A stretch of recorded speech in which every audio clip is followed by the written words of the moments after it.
capítulo 4, versículo 4 e 5, o apóstolo Paulo diz: mas vindo a plenitude dos tempos, Deus enviou o seu Filho nascido de mulher, nascido sob a lei, para um propósito, para remir os que estavam debaixo da lei, a fim de recebermos a adoção de filhos de Deus. Aplauda o Rei Jesus. Deus abençoe Aquidauana.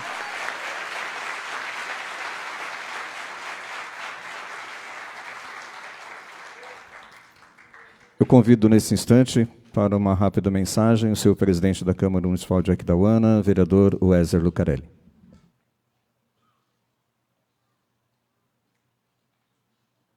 Boa noite. A paz do Senhor. Amém. Eu sou filho da promessa. Amém. Da promessa cumprida na vida da minha esposa. E nós colocamos Jesus Cristo dentro do poder legislativo. Pela obra já conquistada através do prefeito Odilon. Eu vou contar um testemunho rápido aqui. Eu jamais imaginei que eu seria o primeiro colocado nas eleições. Fui. O prefeito falou: você tem que ter o presidente da Câmara. Eu falei: Odilon, difícil isso, é difícil fazer a conjuntura política. Ele falou: não, eu consigo. E me colocou como presidente da Câmara.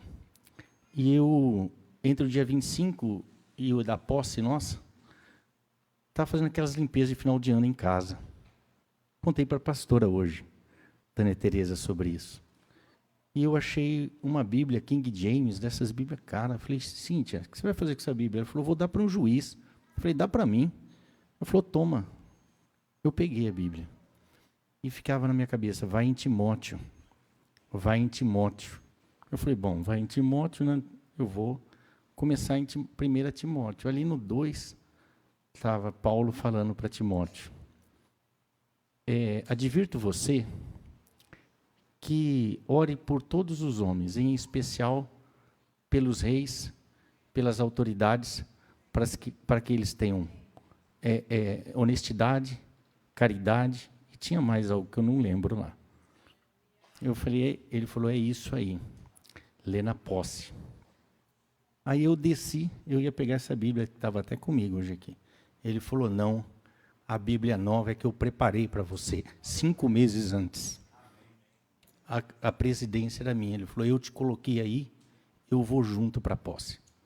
E nós fomos o primeiro presidente do Poder Legislativo que tomamos posse com a Bíblia na mão.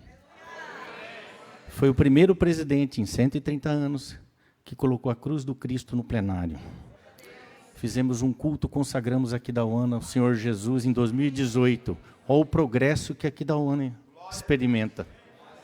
Todos os anos a gente faz isso. Fizemos na Câmara e hoje estamos aqui no ápice, consagrando Aquidauana para Deus.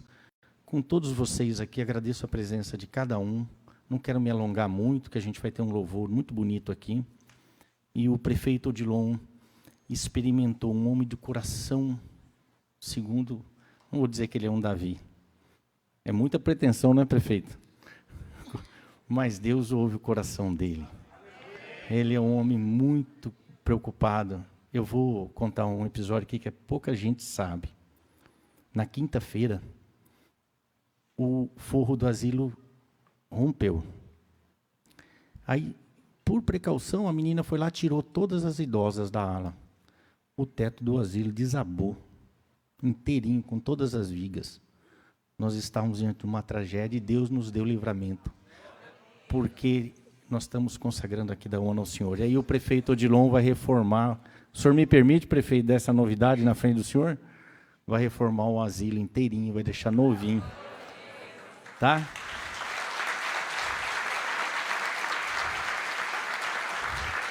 E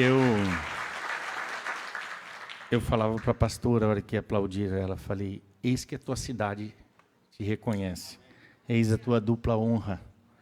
Eis que você saiu daqui numa situação difícil e voltou para ser honrada por Deus nosso Senhor. Glória a Deus, Deus abençoe a todos. A Deus toda honra e glória.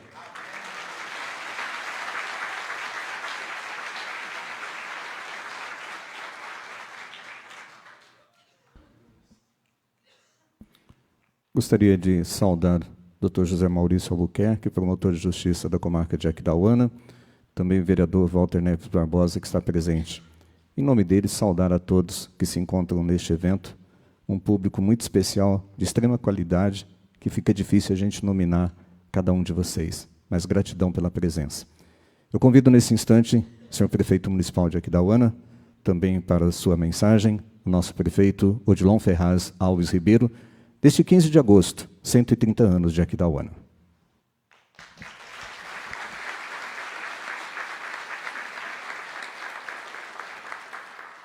Boa noite a todos.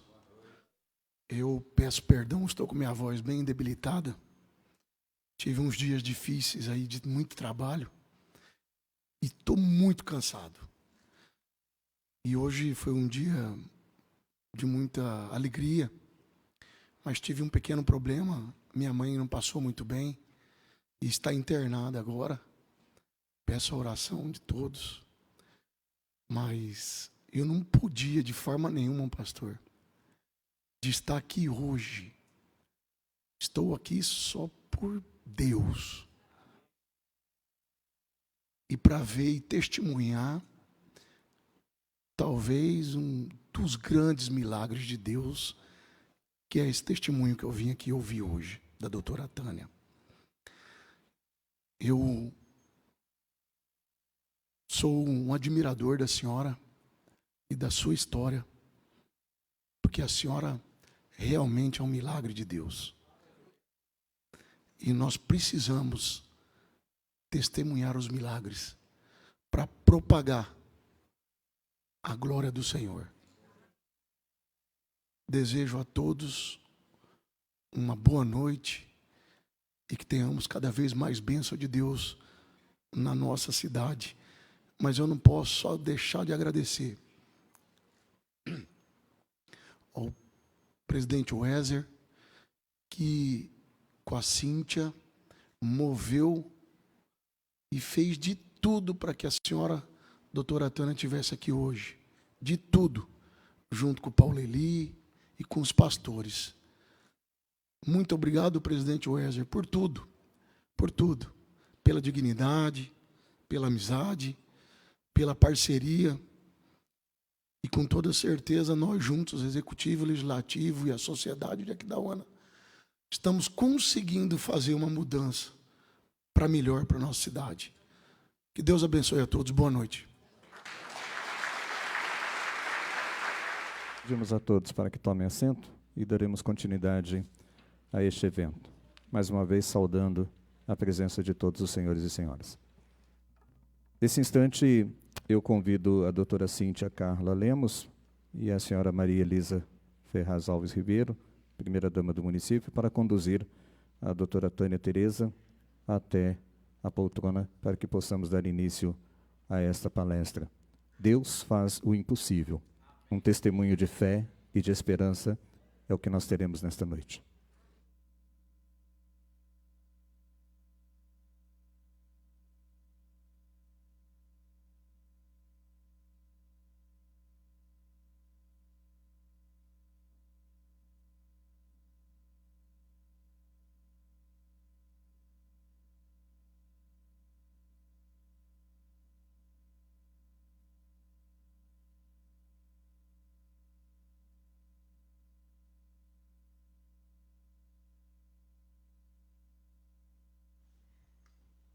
Graça e paz. Amém. Eu comecei a chorar o dia que eu recebi o convite. E eu falei, eu tenho que chorar tudo para poder chegar lá e conseguir falar.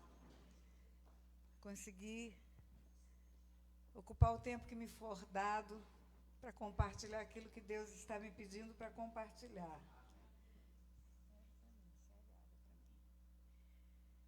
E eu quero, antes de me assentar, fazer uma oração de gratidão a Deus. Pai, obrigado. A única palavra que vem ao meu coração é gratidão. Obrigada pelo privilégio que o Senhor me dá, de neste dia tão especial, para a cidade onde o Senhor escolheu que eu viesse ao mundo. eu pudesse estar fazendo parte, Senhor, das comemorações do aniversário. Obrigada pela honra que o Senhor está me dando.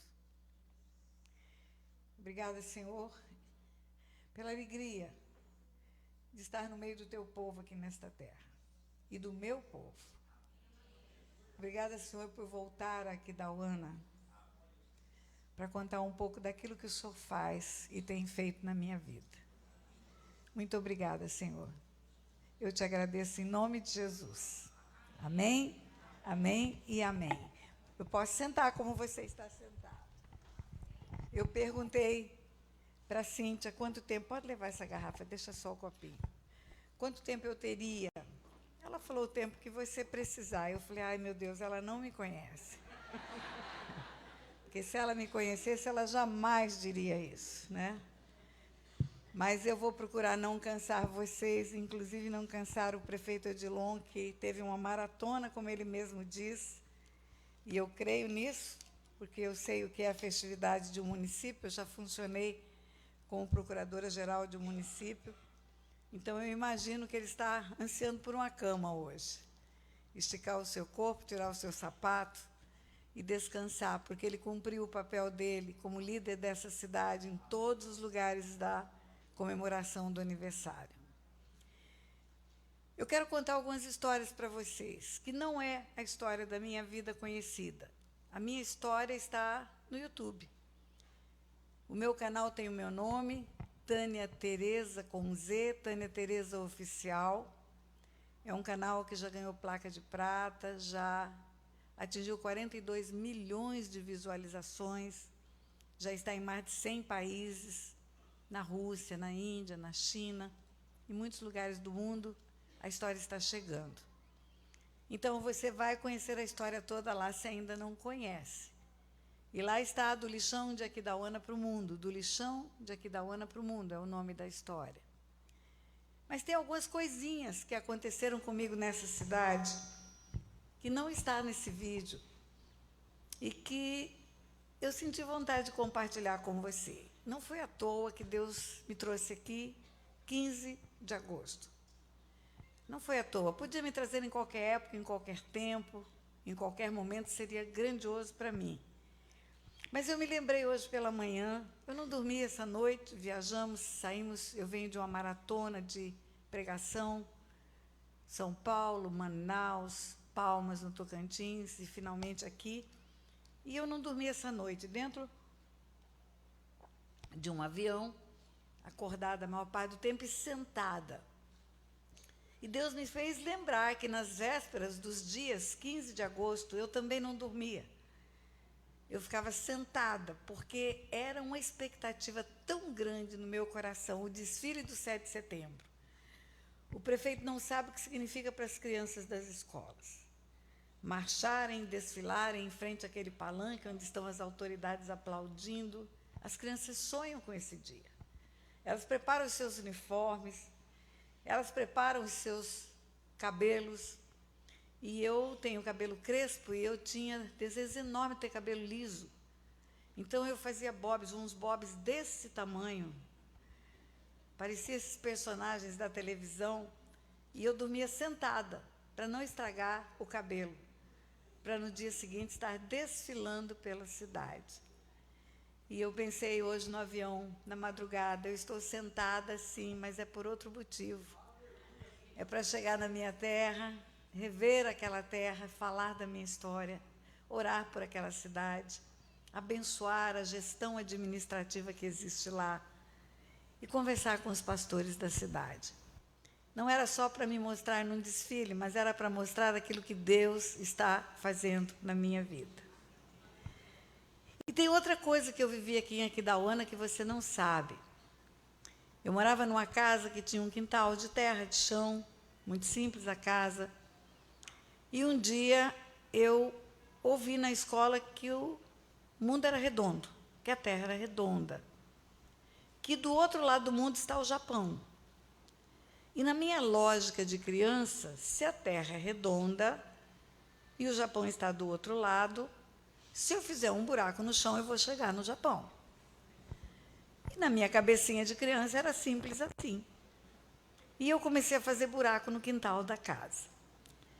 Tinha uma colher de pau bem grande, com um cabo bem grande, e era com aquela colher que eu fazia buraco. E eu fazia buracos pequenos, só para enfiar o braço. O suficiente para caber o meu braço todinho e eu ficar deitada sobre o chão com o braço lá dentro, porque eu queria pegar no Japão, eu queria encostar no Japão. E eu tinha um primo que era bem mais velho do que eu e que não era tão bobinho quanto eu. E ele dizia para mim: Tânia, você é muito tola. Você nunca vai para o Japão. Você não vai chegar no Japão. E eu dizia: eu vou chegar no Japão. E fazia buraco. Depois eu tampava os buracos. A mesma terra que tirava do buraco voltava para dentro do buraco. Um dia, uma raizinha de uma árvore, bem fininha, foi tocada por mim num buraco daquele. E eu falei: gente, eu peguei no cabelo de um japonês. Está vendo? Eu vou conseguir chegar no Japão. E meu primo, o nome dele era Zeno, ele dizia: você nunca vai para o Japão, nunca vai para o Japão. O tempo passou, saí de Aquidauana, estudei, comecei a ter um chamado de Deus para viajar ao mundo, fazer palestras e conferências. E recebi um convite para fazer uma conferência no Japão. Nós ficamos 21 dias no Japão. Tóquio, Nagoya, Hagashura, Fuji, aquele lugar lindo daquele monte. E você precisa tirar visto. Você precisa ir ao consulado para tirar visto de entrada em outro país. E quando eu estava com o pé na escadaria, eu havia me esquecido dos buracos no quintal.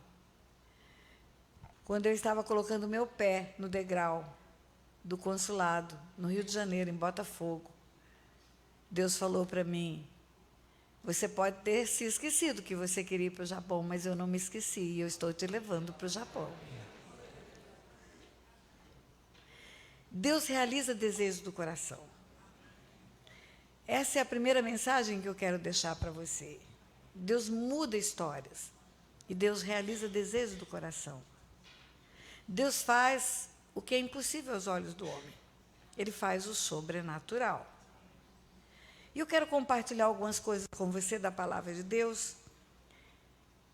Eu perguntei ao prefeito quantos anos ele tem. 45 anos. Eu tenho uma filha de 57. Então, quando eu morei em Aquidauana, ele era só um projeto de Deus ainda. Mas o pai dele era prefeito dessa cidade. O pai dele, Tico Ribeiro, era prefeito da cidade de Aquidauana. E eu não sabia nada sobre política, nada sobre gestão administrativa, mas havia uma mensagem que chegava até mim como criança. Tem um homem que chama Tico Ribeiro, que está na frente da cidade e que tem um bom coração. Um bom coração. Porque ele ajuda pessoas necessitadas, ele faz coisas pelos pobres que outros prefeitos não fizeram. E guardou na minha memória aquilo. Tico, homem de bom coração. Tico Ribeiro é um homem de bom coração. Quando eu soube que a minha vinda nessa cidade seria exatamente na gestão do filho do homem de bom coração, eu disse: pai, o senhor é realmente surpreendente. É um homem de bom coração, filho de um homem de bom coração, que está me dando oportunidade de, como filha da cidade de Aquidauana, voltar nessa terra e quebrar um paradigma, porque dizem que um profeta não tem honra na sua terra. Mas Deus está me dando honra na minha terra, na terra de Aquidauana. Eu quero compartilhar um texto da palavra de Deus com você. E depois eu quero ensinar alguns princípios espirituais. O apóstolo Paulo estava em Atenas. Ele era um missionário. O apóstolo Paulo viajando para lugares e lugares para pregar o evangelho. E ele chega em Atenas, ele vê a idolatria dos atenienses. Ele tem misericórdia, aquele povo adorando objetos, coisas feitas por mãos de homens. Coisas que não podem fazer nada pelo homem, mas que precisam do homem para levar de um lugar para o outro, para tirar a poeira, para lavar, para colar quando quebra. E ele teve grande misericórdia. E lá no Areópago, no lugar dos deuses dos atenienses, havia um altar vazio. E naquele altar vazio estava escrito: ao Deus desconhecido. É como se os atenienses dissessem: temos muitos deuses e tem mais ainda que não conhecemos. E o apóstolo Paulo, como bom evangelista, ele usa exatamente aquele altar vazio para dizer algo para aqueles homens. E em Atos 17, a partir do versículo 22. Então Paulo, levantando-se no meio do Areópago, disse: senhores atenienses, em tudo vos vejo acentuadamente religiosos. Porque passando e observando os objetos do vosso culto, encontrei um altar também no qual está inscrito: ao Deus desconhecido. Pois esse que adorais sem conhecer é precisamente o que eu vos anuncio. O Deus que fez o mundo e tudo que nele existe, sendo ele Senhor do céu e da terra, não habita em santuários feitos por mãos humanas, nem é servido por mãos humanas como se de alguma coisa precisasse, pois ele mesmo é quem a todos dá vida, respiração e tudo mais. E de um só fez toda a raça humana para habitar sobre toda a face da terra, havendo fixado os tempos previamente estabelecidos e os limites da habitação. Ele está dizendo que o Deus que ele servia, que ele queria apresentar àqueles homens que adoravam coisas, objetos, era um Deus que não podia ser feito por mãos de homens, porque ele fez o homem. E de um só ele fez toda a raça humana. E fez uma agenda.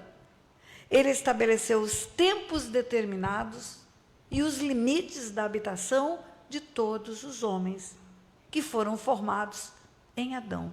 É isso que ele estava dizendo para os atenienses. Ele estava dizendo: olha, quando Deus fez o primeiro homem, nesse primeiro homem, havia semente de toda a humanidade. E cada um será chamado à existência no tempo certo e no lugar certo. No tempo determinado é quando. Limite da habitação é onde. Então Paulo disse para aqueles homens que o Deus que nós servimos e que ele foi apresentar para eles tem uma agenda, escolhe quem vai nascer, quando e aonde, para chamar as gerações à existência. Em Isaías 41 diz que ele chama as gerações à existência. Eu falei que quando eu era criança nessa cidade, o prefeito era Tico Ribeiro. A outra geração, que hoje está na liderança dessa cidade, não existia ainda, porque não foram só 45 anos a minha saída daqui. Eu saí daqui solteira, eu tenho uma filha de 57 anos. Mas em Deus já estava estabelecido quem viria na linhagem de Tico Ribeiro. Na agenda de Deus já estava estabelecido quem seria filho de quem, quando nasceria e onde nasceria. Nós não fazemos filhos, nós recebemos filhos da parte de Deus. O homem é um espírito, tem uma alma, está dentro de um corpo. O corpo é a casca, é o que vai voltar para o pó. O homem é um espírito e ele é eterno. Quando o corpo volta para o pó, o espírito volta para Deus que o deu. A alma é a porção do homem que foi feita por Deus para relacionar-se na horizontal. Na alma está a vontade, o intelecto, as emoções, as escolhas, as decisões estão na alma. A alma é que vai fazer escolhas que vão levar o homem para ter uma eternidade com Deus ou sem Deus. Por isso está escrito na Bíblia: a alma que pecar, essa morrerá. É a alma que vai levar o homem para longe de Deus ou para perto de Deus. Mas os espíritos foram todos formados por Deus, no dia em que Deus formou o primeiro homem. E todos os espíritos, num tempo determinado, são trazidos para a Terra. O único portal legal para um espírito vir para a Terra é pelo ventre de uma mulher. Quando Deus fala para Jeremias: antes que eu te formasse, eu te conheci, E antes que saísses do ventre da tua mãe, eu te constituí profeta às nações. Antes que eu te formasse, eu te conheci. Aonde conheceu? No mundo espiritual. Conheceu um espírito que estava com ele, nele. E antes que saísse do ventre da tua mãe, antes do dia do parto, no ventre dela ainda, quando você estava no ventre dela, eu escolhi o seu destino profético, o seu ministério profético. Então, isso me faz acreditar que você não tem um projeto, porque você nasceu. Você nasceu porque tem um projeto. Deus envia gerações à existência nos tempos e nas épocas determinadas, nos lugares determinados, porque Ele tem um grande plano a realizar na Terra.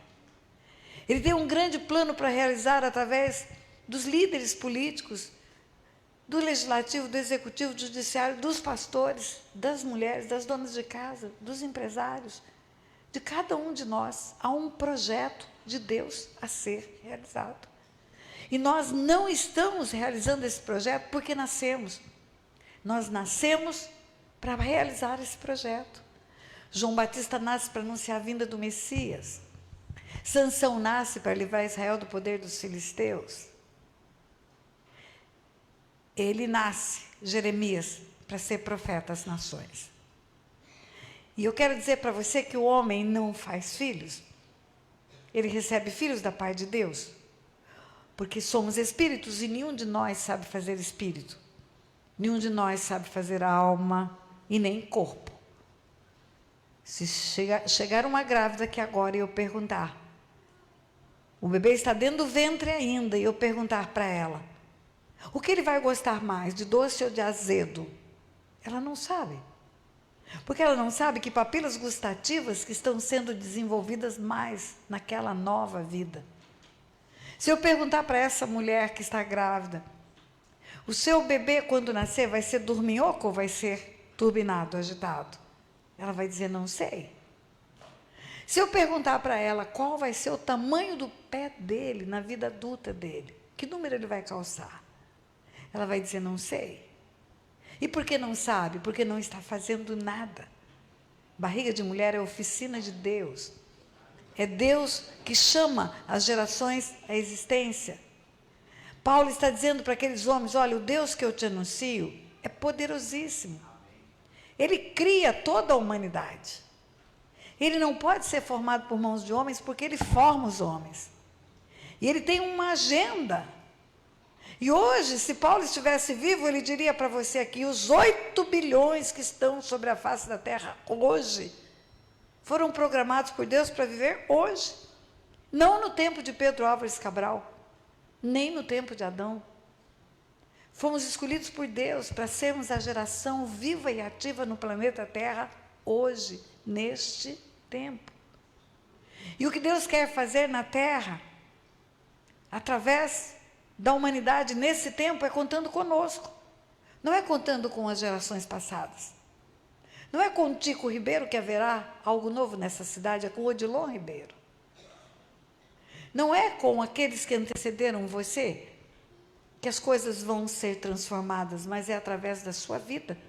Nós recebemos um legado dos nossos antepassados.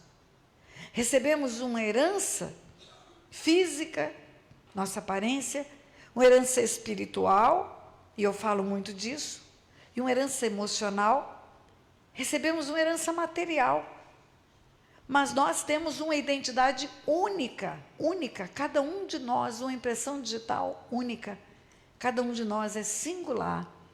E para cada um de nós há um projeto sobrenatural de Deus. Não tenha dúvida disso. Deus escolheu neste tempo a sua vida, nesta cidade, quando a Aquidauana faz 130 anos, para você ser agente do que vai acontecer nesta cidade. É através da sua vida e da sua vida que Deus vai fazer o que Ele quer fazer na cidade de Aquidauana. Você crê nisso? Para os pastores eu tenho a dizer algo. Não é através de Paulo que ele vai fazer, é através de Eli que está aqui na minha frente. Não é através de João Batista, é através do profeta que está sendo levantado neste tempo. Não é através da juíza Débora do Velho Testamento, é através da juíza Tânia. é através de mim e de você que Deus vai fazer o que Ele tem a fazer neste tempo. Então, a nossa responsabilidade de deixarmos uma marca na história que vamos escrever é muito grande. Você tem um livro onde está escrito 130 anos de história. E tem um livro todo em branco daqui para frente. Amanhã do dia de amanhã é o primeiro dia do novo ano, que vai ser 131. E você pode escrever a melhor história nesta cidade. Você pode escrever a melhor história que uma cidade pôde experimentar. E você ser parte dessa história. Deixar um legado histórico para as gerações futuras. Deixar um legado para aqueles que virão depois de você. E quando eu nasci na cidade de Aquidauana, eu não sabia de nada disso. Meus pais não conheciam a Deus. E quando não conhecemos a Deus, fazemos muitas bobagens. E eu não quero falar deles. Eu não quero falar da família disfuncional que eu tive. Se você tiver curiosidade, você vai assistir o vídeo no meu canal.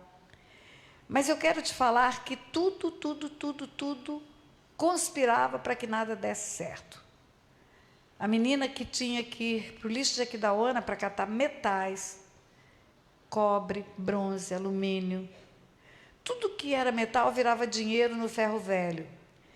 O nome do dono do ferro velho era Campelo, até hoje eu lembro do seu Campelo. Seu Campelo comprava as ferragens que eu levava para vender. Fios, torneira velha que quebra, cano, tampa de bule, tudo virava dinheiro no ferro velho da cidade. A menina do lixo de Aquidauana era totalmente improvável para qualquer outra coisa. Sabe o que eu me lembrei hoje? Na hora do almoço, a pastora Nancy estava contando que, junto com a mãe do doutor Odilon, do prefeito Odilon, ela foi para Lins, para estudar no Instituto Americano de Lins. Sabe o que eu me lembro? Eu lembro que eu, menina mesmo, eu ia para a estação ferroviária para ver as meninas ricas, ou meninas de classe média, embarcarem para estudar fora da cidade de Aquidauana. Umas iam para o Colégio Nossa Senhora Auxiliadora em Campo Grande, outras iam para o Instituto Americano de Lins. E eu olhava para aquele e dizia, um dia eu vou também. Um dia eu vou estudar, mas nunca fui. Todo ano eu pensava, o ano que vem eu vou, o ano que vem eu vou, mas nunca fui. Mas Deus tinha outros planos. Os planos de Deus são maiores do que os nossos. Os caminhos de Deus são mais excelentes do que os nossos. Os sonhos de Deus ultrapassam o limite da nossa imaginação.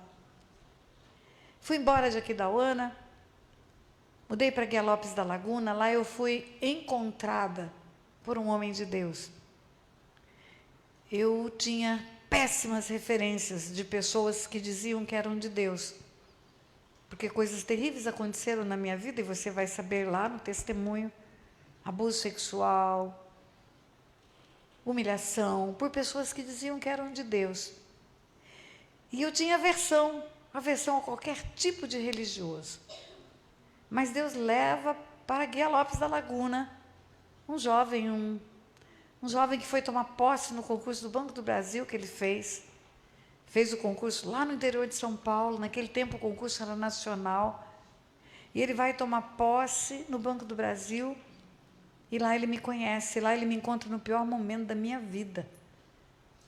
Eu tinha tentado matar o meu pai, eu tinha tentado suicídio pela segunda vez, e esse homem olha para mim, olha com grande misericórdia, e ele me fala do amor de Deus. No começo ele ouviu muita besteira, porque Deus para mim era muito mal, tinha permitido que tanta coisa ruim acontecesse.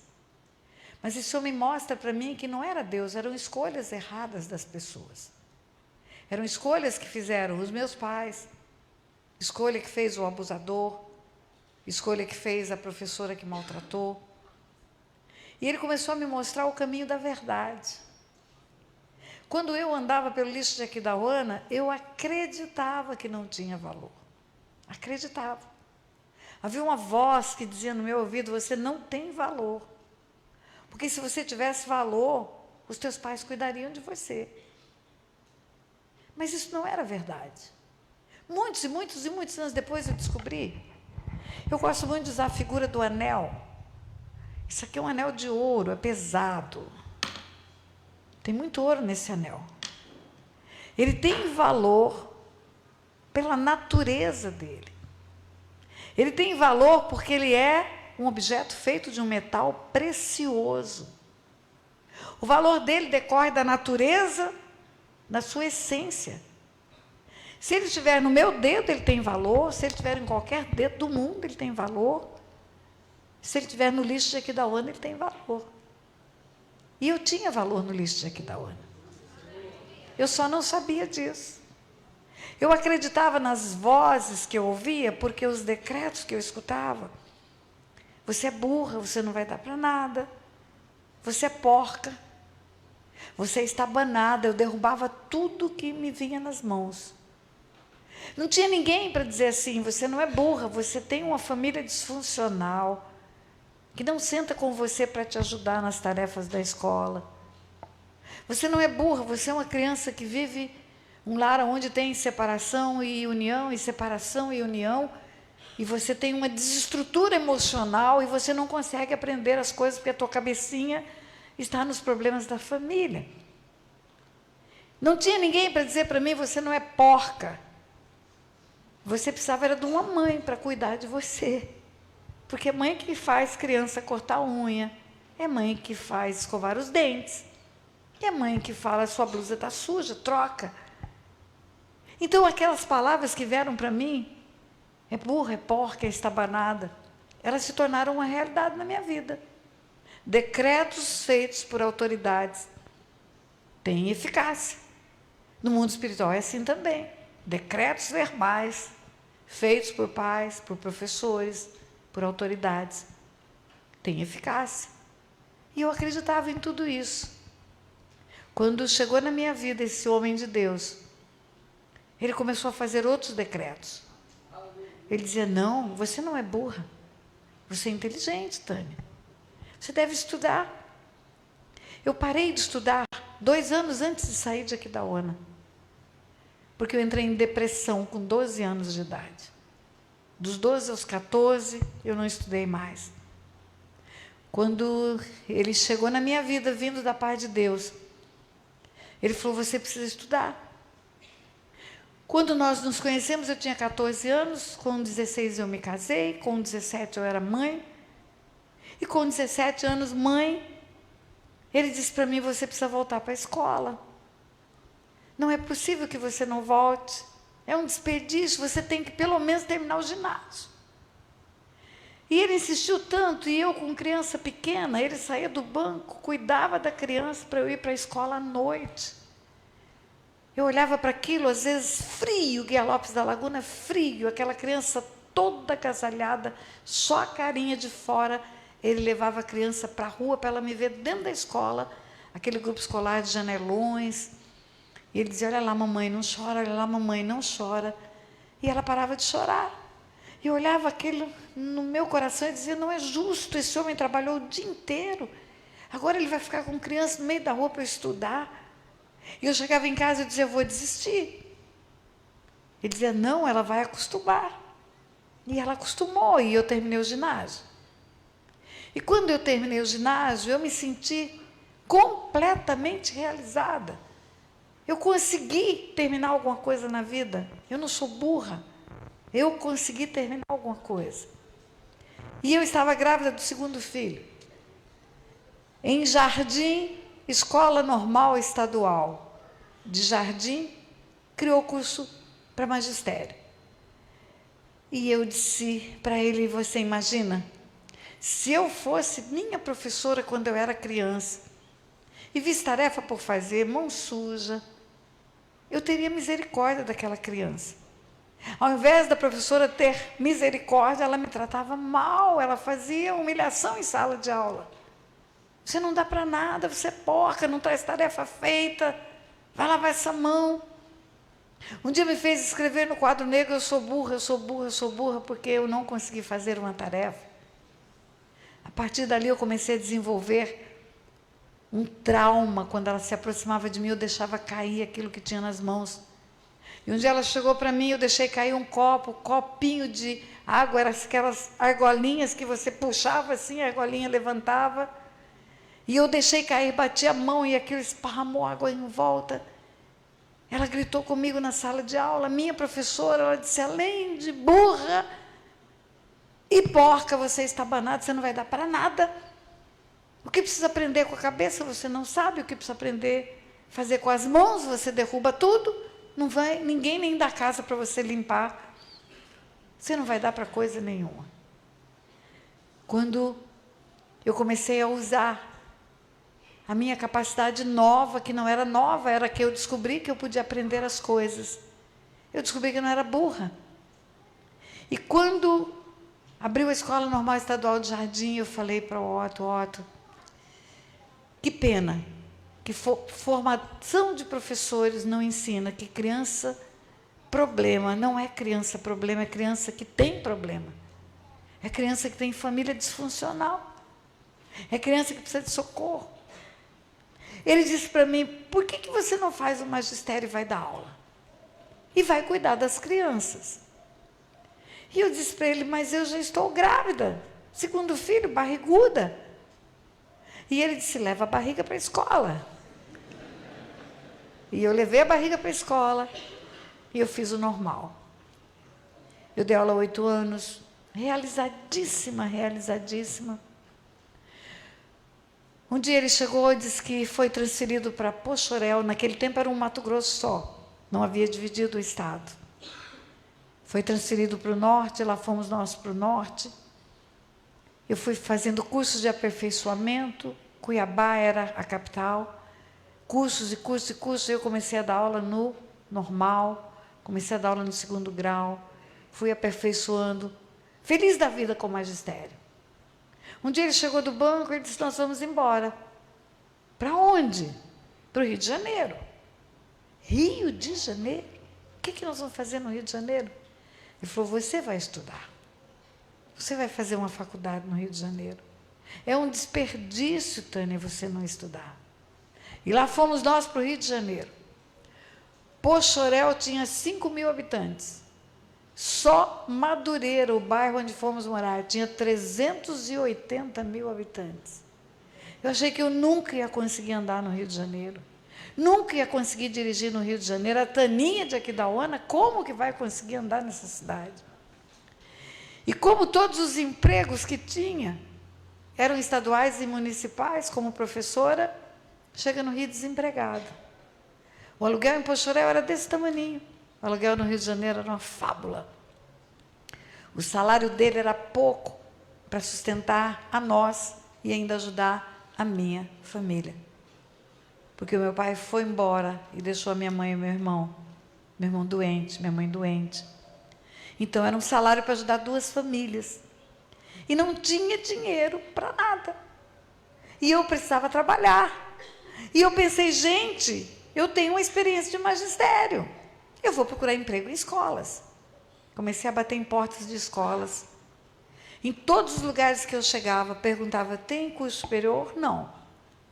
Eu tenho ensino médio, mas tem especializações. Não serve. Tem curso superior? Não, não serve. Bate em outra escola. Tem curso superior? Não. Um dia uma mulher foi sincera comigo, ela disse, olha, concurso de ensino médio e essas especializaçõezinhas que você tem, dá só para ser faxineira da escola ou merendeira, não dá para ser professora. E eu disse para ela, mas eu tenho experiência. Eu tenho experiência. Eu dei aula há 8 anos. Experiência não dá para nada. Ela falou, onde a sua experiência? Eu disse, Guia Lopes da Laguna e Poxoréu.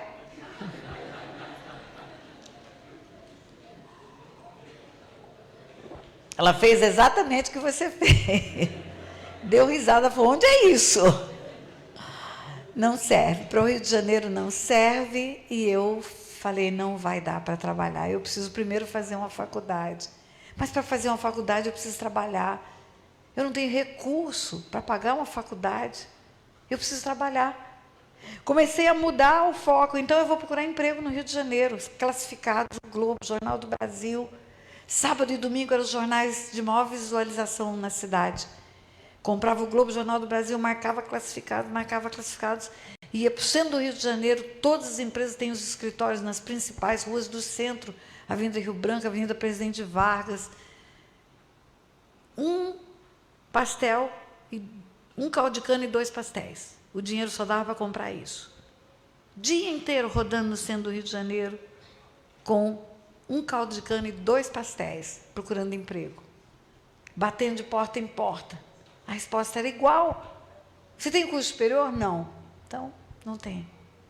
Não tem. Só vai ser vendedora de livro. Eu não tenho habilidade para vender livro.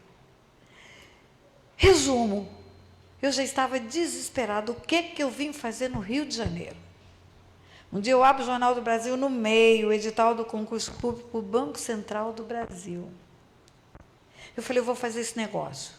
Formação nível médio, normal é nível médio, eu vou fazer o concurso para o Banco Central do Brasil. Eu tinha um primo que morava no Rio de Janeiro, Augusto César, o nome dele. Quando eu cheguei no Rio, eu procurei o Augusto, procurei aproximar. A família nunca foi próxima, sempre foi distante por causa do estilo de vida que minha mãe levava, por causa dos problemas que tivemos. Nós éramos assim, alijados do resto da família. Tem primos que eu nunca conheci. Tem primos que morou na mesma cidade que nunca foi na minha casa. Nunca. Mas eu procurei, porque agora eu conhecia Deus. Você pode chegar às pessoas fazendo uma ponte, onde ele faz uma parte, você faz outra, mas você pode fazer a ponte sozinha e chegar do outro lado. E eu fui procurar minha família.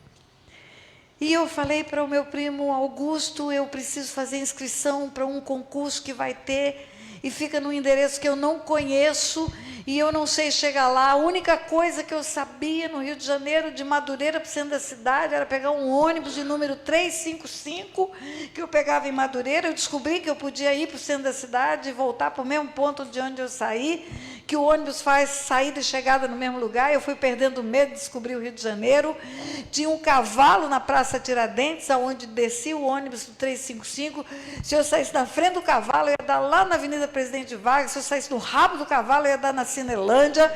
Se eu saísse à direita do cavalo, eu ia dar na Avenida Rio Branco. À esquerda do cavalo, eu ia dar na estação da ferroviária. E o cavalo virou meu GPS na cidade do Rio de Janeiro. E eu só sabia andar no centro do Rio de Janeiro. E a inscrição do concurso era em outro lugar. Augusto, você me leva, eu pago a gasolina do seu carro para fazer a inscrição do concurso. Levo. Ele foi em Madureira, me pegou na maior boa vontade. No caminho ele falou, engraçado, vai ter concurso para magistério? Eu não escutei isso. Eu falei, não é magistério, é Banco Central do Brasil. Ele falou, o quê? Quase bateu o carro. Ele falou, Tânia, você vai jogar dinheiro fora. Por quê? Banco Central do Brasil, Tânia, é o banco dos bancos. Todos os bancários de todos os bancos vão fazer esse concurso. Fora os advogados, os engenheiros, os arquitetos que estão desempregados, todo mundo vai querer entrar para o Banco Central, Tânia. Você não tem noção. Tânia, cai na real. Você tem Normal, Guia Lopes da Laguna, Jardim, Pochorel. Isso não é para o seu bico, não, Tânia. E eu já estava com muita certeza de que era filha de Deus. Eu disse para Augusto, se o meu pai quiser, eu passo. E eu passei. Passei. Quando eu entrei para o Banco Central do Brasil, aquele prédio enorme na Avenida Presidente Vargas, aquela porta de vidro que abre a hora que você bate o pé assim, tchan, igual a porta de aeroporto, eu falei, gente, quem que podia imaginar do lixo de Aquidauana para o Banco Central do Brasil? Achei o máximo. Entrei para o serviço mais subalterno que tinha, auxiliar de serviços administrativos. Mas para mim era o máximo. Para mim eu era quase presidente da República naquele dia. Quando eu comecei a trabalhar no Banco Central, eu descobri que a melhor carreira era de advogado. Porque o advogado do Banco Central dava plantão de 4 horas só. E podia levar serviço para casa, serviço intelectual. Você pode fazer petições em casa, pode fazer pareceres em casa. E eu disse, eu quero ser advogado do Banco Central. É isso que eu quero ser, advogada do Banco Central do Brasil. Mas para ser advogado do Banco Central do Brasil, tem que passar no concurso de advogado do Banco Central. E para se inscrever no concurso, tem que ter direito. Então eu tenho que estudar direito, esquece o resto, esquece o resto. Fazer direito. Eu entrei para o Banco Central em julho, em setembro, outubro, abre a inscrição para vestibulares no Rio de Janeiro. Antigamente tinha um vestibular único, Sesgran Rio. Você tinha um vestibular que concorria para todas as faculdades. E você tinha 2 opções só, primeira e segunda opção, perdeu, só no ano que vem outro vestibular. Faculdades particulares não faziam vestibulares. Elas se inscreviam nesse Sesgran Rio. E quando eu fiz toda a logística na minha cabeça, o Banco Central fica no centro da cidade. Eu moro em Madureira.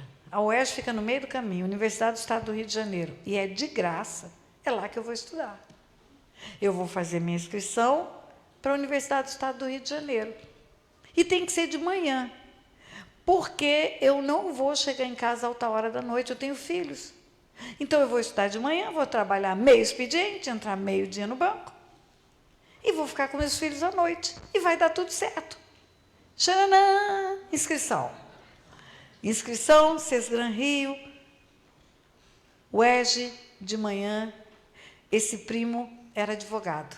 Liguei para ele. Augusto, surpresa! O que houve? Eu falei, desisti do magistério. Eu quero ser advogada. Que legal, Tânia, que legal. Vai ter vestibular. Eu falei, eu sei, já me inscrevi. Inscreveu-se? Para qual faculdade? Ou para quais faculdades? Para uma só. Por que você perdeu tempo? Você podia inscrever para 2. Só me serve uma. Qual que você se inscreveu? Universidade do Estado do Rio de Janeiro. Ele falou, agora você enlouqueceu. Tânia, cai na real. Você sabe quem que passa para a Universidade do Estado do Rio de Janeiro? Quem estudou nas melhores escolas do Rio de Janeiro? Quem estudou na São Bento, Santo Antônio, Santo Inácio, começou a falar o nome das escolas? Quem fez cursinho GPS, GPI, falou o nome dos cursinhos? Tânia, de onde você vem? Aonde você estudou? Tânia, você perdeu um ano, você perdeu um ano. Porque você inscreveu, não pode escrever de novo, e você não vai passar. Ele falou outra coisa, vai lá para o estacionamento da UERJ. Vai lá para você ver os carrões que tem lá. Sabe quem que passa? Filhinho de papai. É filho de desembargador, é filho de promotor, é filho de médico. Vai lá para você ver quem que estuda na Universidade do Estado do Rio de Janeiro. Eu falei, Augusto, eu também sou filhinha de papai. E se o meu pai quiser, eu vou passar. E eu passei. E eu passei. Primeiro dia de aula inaugural na UERJ. Um homem famoso, escritor de direito penal, professor de direito penal honrado naquela universidade, Heleno Cláudio Fragoso, fez a aula inaugural. Ele chegou para aquela turma e ele disse assim, olha, aqui só tem gente de alto nível social. Então, vocês já vão aprendendo a ser advogados de alto nível. Vocês não serão advogados que vão precisar carregar marmita na bolsa, andar de trem. Vocês serão advogados de carros de primeira grandeza, de escritórios bem aparelhados. Já coloque na mente isso.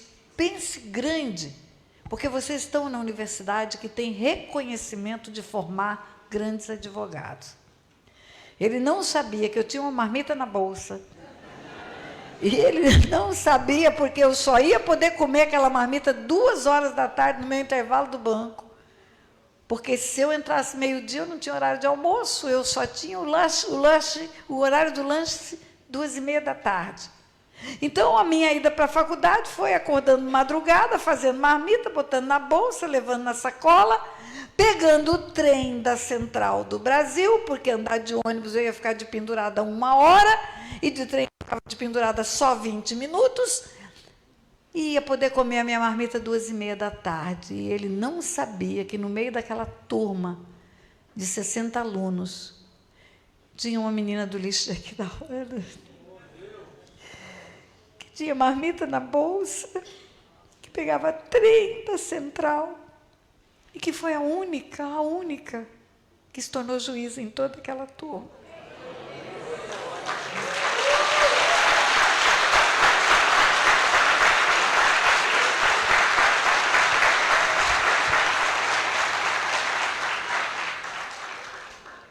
Muito bem, fiz o curso de Direito.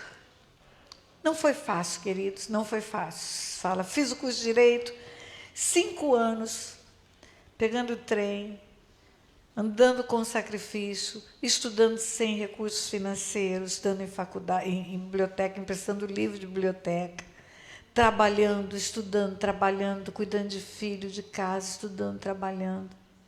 Quando terminou, eu falei, agora precisa ter o concurso para advogado, porque senão é só um auxiliar de serviço administrativo com diploma de direito, mais nada.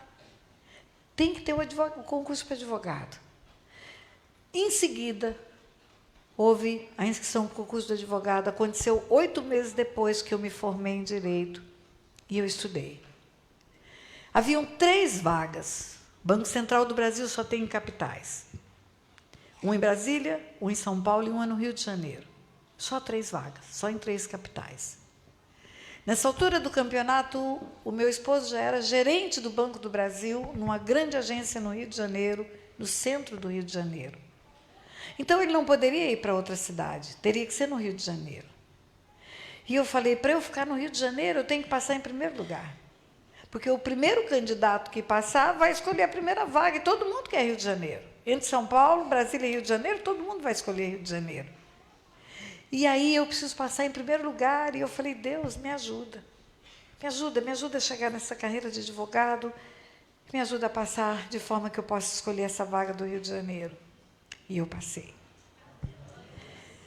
Queridos, vocês não têm ideia o que isso significou na minha cabeça, o que significou na minha autoestima. Entrar agora naquele prédio com aquela porta de vidro e o ascensorista dizer, pois não, doutora, pode entrar. Mudou tudo, o tratamento das pessoas mudou, o jeito da abordagem mudou, tudo. Eu falei, meu Deus, o que o senhor fez? O impossível. Se um anjo de Deus aparecesse no lixo de Aquidauana e falasse, menina, você vai ser advogada do Banco Central no Rio de Janeiro, eu ia dizer, anjo, você está falando com a menina errada, no lugar errado, tem alguma coisa errada. Mas não tem. Não tem. Os pensamentos de Deus são maiores do que os nossos. Os caminhos de Deus são melhores do que o nosso. E para mim, eu estava no máximo do que Deus poderia fazer na minha vida. Mais do que isso, para quê? Um dia, como advogada do Banco Central, eu vou representando o Banco Central do Brasil. Eu estava como assessora de uma diretoria da área bancária. E houve um congresso de bancos no Rio de Janeiro, a FENABAN fez um congresso, Federação Nacional de Bancos, fez um congresso e convida o Banco Central para participar. E eu fui representando o Banco Central, e naquele congresso chique, maravilhoso, melhor hotel do Rio de Janeiro, uma juíza foi palestrar, uma juíza cristã, doutora Maria Conceição Fernandes Sarinho, foi palestrar naquele congresso de bancos. O assunto era bancos, o assunto era relação de trabalho, de empregado e empregador, o assunto era contratos. Mas me impressionou muito aquela mulher. Eu vi a seriedade dela, eu vi a integridade dela, eu vi a confiança dela no que ela fazia. Eu a abordei no intervalo. Quando eu soube que ela era cristã, eu falei, é isso que eu estou vendo nela, ela tem algo diferente. E eu convidei-a para ficar no Rio de Janeiro. Ela iria embora no mesmo dia, ia dar palestra, ia pegar o avião e iria embora. Eu disse, eu te recebo na minha casa, fica comigo o fim de semana, aproveita para passear no Rio de Janeiro, eu te levo para conhecer. Nessa altura eu já tinha carro, já estava bem. E ela ficou. E naqueles poucos dias, tivemos 2, 3 dias, eu admirei muito de ver a integridade daquela juíza. Conversamos muito sobre a vida profissional dela, sobre a minha vida. E ela foi embora para Recife. Não demorou 3 meses, eu recebo um envelope pardo na minha mesa. Lá tinha só uma página do Diário Oficial, o edital do concurso público para juiz federal. Um cartãozinho dela. No verso do cartão, ela fez uma pergunta. Por que não tentar? Uma interrogação. Grampeou naquele edital e me mandou naquele envelope. Quando eu abri aquele envelope, eu não entendi muito bem. Quando eu vi o cartão dela, eu disse, não acredito, ela está me desafiando a fazer concurso para juiz, é isso? Falei, gente, isso no tempo certo, jovem, saindo de uma faculdade com papai e mamãe cuidando de tudo, tendo oportunidade para estudar. Concurso para juiz é muito difícil. Eu sei o quanto é difícil um concurso para juiz. Conheci gente no Banco Central que estava na carreira de advogado, que já fazia 12 anos que estava tentando ingressar na magistratura. Conheci muita gente que tentou e não entrou. Eu falei, isso é muito difícil. Outra coisa, o tempo já passou para mim. Eu já era avó. A minha filha já tinha tido o primeiro filho e estava grávida do segundo filho. Eu falei, que pena que esse desafio não veio no começo, quando eu descobri que eu não era burra, no tempo certo. Cheguei em casa, não falei para ninguém no banco. Cheguei em casa com aquele envelope, abri, mostrei para o Otto. Falei, Otto, você acredita que a doutora Maria Conceição está me desafiando a fazer concurso para juiz? Olha isso aqui. Manda um cartão, manda uma pergunta, por que não tentar?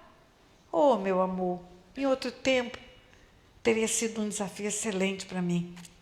Ele olhou bem no meu olho, com essa cara linda que ele tem, e falou, por que não tentar?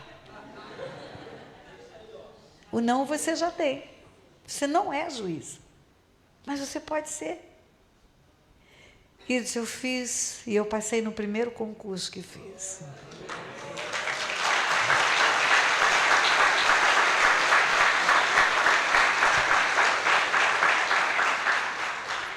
Pela primeira vez, como juíza, e deixei o Banco Central, é claro, que eu entrei na Avenida Rio Branco, no meu carro, para ir no tribunal. Deus falou para mim, eu já sabia desse dia. Esse dia já estava escrito na história da sua vida. Desde o lixo de Aquidauana já estava escrito esse dia. Você que não sabia. Muito bem, funcionei 10 anos como juíza. Tenho histórico de honra como juíza. Muitos lugares que eu fui, eu recebi honra. Título de cidadania das cidades onde eu funcionei. Mas um dia Deus falou para mim, agora chega. Eu estava véspera de ir para um tribunal. Faltava 3 meses para ser desembargadora. As promoções se dão por merecimento e antiguidade. E eu estava na lista da próxima por merecimento e com muito, mas com muitos votos a favor. E eu seria desembargadora. Desembargador tem carro preto, chapa branca, motorista, assessores, segurança, 20% a mais. Todos os juízes de primeiro grau querem chegar lá. Mas Deus falou, filha, eu te fiz juíza para você entender o mundo espiritual. O mundo espiritual é legal. Você não deixou aquilo que você viveu e chegou até aqui só para usufruir do título, do nome, do benefício. Você chegou até aqui para você entender coisas que eu quero que você ensine no mundo inteiro. E aí começou. Aí começou o descortinar do mundo espiritual para mim. E já cristã, eu já era crente. Comecei a entender que o mundo espiritual é legal. Comecei a entender princípios que eu tenho ensinado em vários países do mundo, que já escrevi em 16 livros, que alcança pessoas no mundo inteiro. E hoje eu quero ensinar um princípio espiritual para você aqui em Aquidauana. Na Bíblia está escrito, no Salmo 115, versículo 16, que os céus são os céus do Senhor, mas a terra deu-a Ele aos filhos dos homens. Os céus são os céus do Senhor, mas a terra deu-a Ele aos filhos dos homens. Céus, na Bíblia, é mundo espiritual. Imagine o mundo natural, esse salão. Imagine o mundo espiritual, o resto do globo terrestre. Imagine que o mundo natural está inserido no mundo espiritual. Quem conhece matemática, teoria dos conjuntos, eu diria, está contido no mundo espiritual. O mundo espiritual é maior, é abrangente, e ele contém uma partícula que chama mundo natural. Quando a Bíblia fala céus, região celestial, mundo espiritual, está falando do todo, desse grande. Os céus são os céus do Senhor, mas a terra, mas essa pequena partícula, deu-a ele aos filhos dos homens. Quando você conhece a Bíblia, você vai ver a criação. Depois que Deus criou todas as coisas, formou tudo. Gênesis 1, 26 está escrito: também disse Deus, façamos o homem à nossa imagem, conforme a nossa semelhança, e tenha ele domínio sobre tudo, sobre os animais que voam, que rastejam, que nadam, sobre toda a terra. Vou repetir: façamos o homem à nossa imagem, conforme a nossa semelhança, e tenha ele domínio sobre tudo que foi criado no mundo natural. Escute bem, existe um salmo de número 24, que diz que a terra, a sua plenitude, todos os que nela habitam são do Senhor. O universo é dele, ele é o criador do universo. A terra, a sua plenitude, todos os que nela habitam são do Senhor. Então tem uma contradição, é do Senhor ou é dos homens? Os céus são os céus do Senhor, mas a terra deu aos filhos dos homens. Mas é do Senhor, como que ele deu? Quando você vai para Gênesis, você descobre que ele deu para domínio, deu para dominar. Façamos o homem à nossa imagem, conforme a nossa semelhança, e tenha ele domínio sobre toda a terra. Quando você conhece direito, você sabe que há uma diferença entre o instituto jurídico de propriedade do instituto jurídico de domínio.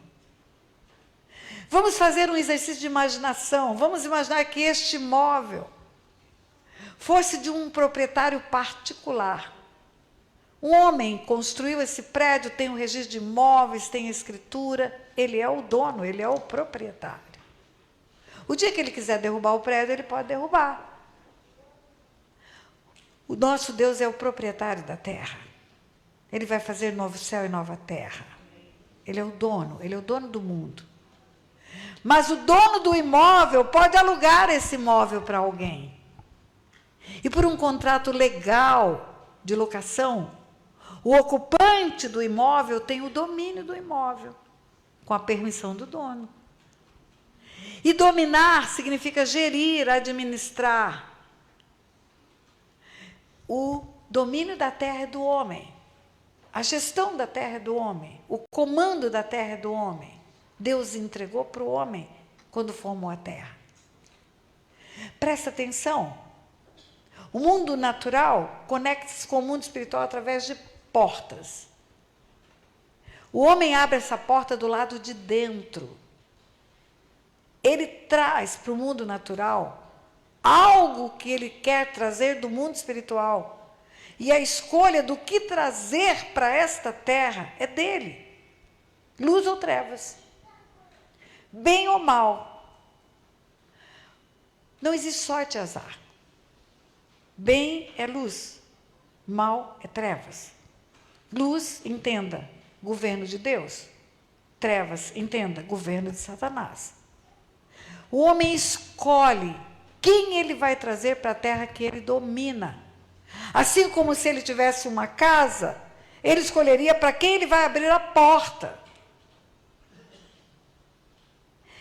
E aí você vai entender porque fala lá no começo da humanidade, para Caim, o primeiro homem nascido de mulher, porque Adão foi formado do pó da terra.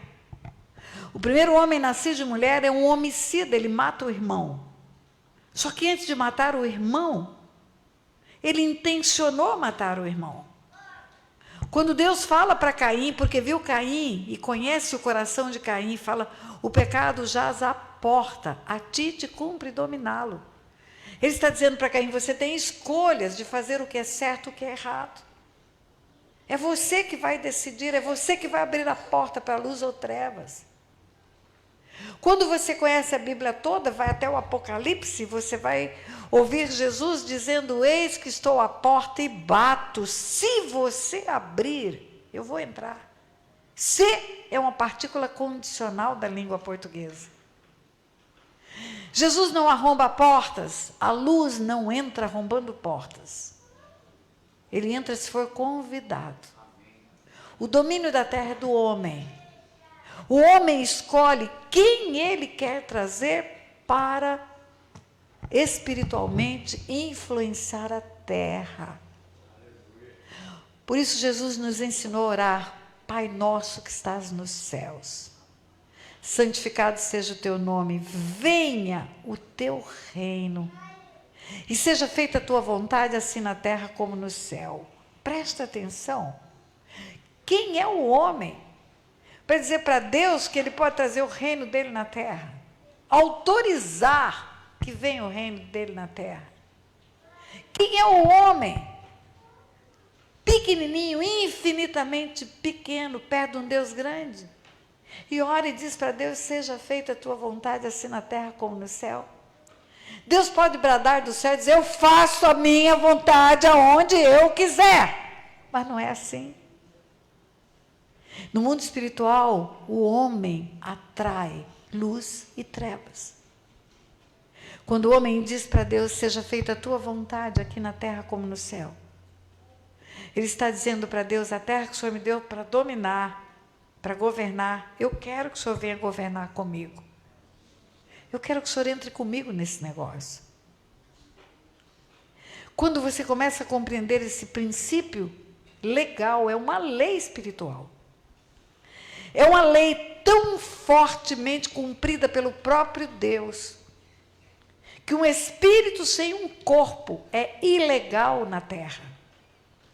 Só os homens são legais porque têm corpo. Tem um corpo natural para pisar no mundo natural. Os demônios incorporam pessoas porque precisam de corpos para agir na terra. Incorporam animais. O Filho de Deus teve que nascer em carne, nascer homem, para pisar na terra. Uma das razões pela qual ele veio em carne é para ser legal na terra. Muitas foram as razões. A primeira é para morrer na cruz no lugar do homem. O homem pecou e precisa morrer, e ele morre no lugar de todos os homens. Ele é o sacrifício vivo, ele é o Cordeiro de Deus que tira o pecado do mundo. Também a autoridade que foi dada ao homem lá no começo do começo. Autoridade para colocar o inimigo para correr. Quando Deus colocou o homem no Éden, Éden é o jardim de Deus, presença de Deus. Deus mandou o homem guardar o jardim, lavrar, guardar. Por que você guarda seu carro? Por que você guarda sua casa? Por que você guarda seu dinheiro, suas joias? Porque tem ladrão. O ladrão na Bíblia é Satanás. Jesus fala: o ladrão não vem senão somente para matar, roubar e destruir. Mas eu vim para que tenham vida e a tenham em abundância. Quando Deus manda o homem guardar o jardim, é porque o ladrão já estava na terra. O anjo de luz já havia sido expulso do céu, já tinha havido uma guerra no céu. E ele já estava na terra. No céu não se achou mais lugar para ele. E na terra, se o homem tivesse usado a autoridade que Deus lhe deu, quando a Bíblia fala que em Adão todos pecaram, e todos foram destituídos da glória de Deus, você sabe o que é ser destituído? É perder. Então o homem no Éden tinha a glória de Deus.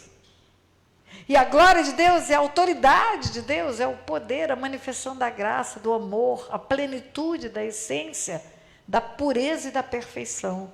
O homem tinha isso. E o homem tinha autoridade, Deus deu a ele a autoridade, ele podia botar o inimigo para correr, não permitir que entrasse na terra, no lugar onde Deus deu a ele para dominar, que Satanás entrasse nesse lugar chamado mundo natural. Mas ele não exercitou a autoridade dele. Ele não exerceu. A história é conhecida por todos nós. Satanás incorpora uma serpente, porque um espírito sem um corpo é ilegal na terra. Satanás ilude, leva o homem a desobedecer a Deus. Desobediência é pecado. E o pecado mata o homem. O salário do pecado é a morte. E morte não é um caixão com flores, nem 7 palmos abaixo da terra.